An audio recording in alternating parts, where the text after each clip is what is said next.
Assalomu alaykum qadrli do'stlar. Bugungi videomiz nima ishni oldin bunaqa mavzuda video qilmaganman. Shunga o'xshash burchatkalar haqida video qilgandik, lekin aynan mramor burchatka haqida hali video tayyorlanmagan. Bu tabiiy tosh bo'lganligi uchun 10 yillab sizga rangi o'zgarmasdan mana shu yaltiragan holatda xizmat qilib beradi. Iskandar aka menga qancha bo'ldi? Bu o'tgan yili boshlangan.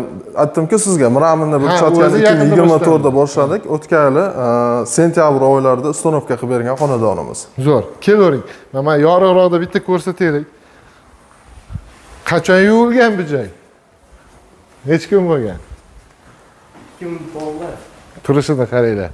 Xullas, rangi o'zgarmaydi. 10 tonnagacha o'zlari bosib bersa, 10 tonnagacha yukni bemalol ko'tarib beraveradigan mramor burchatkalar.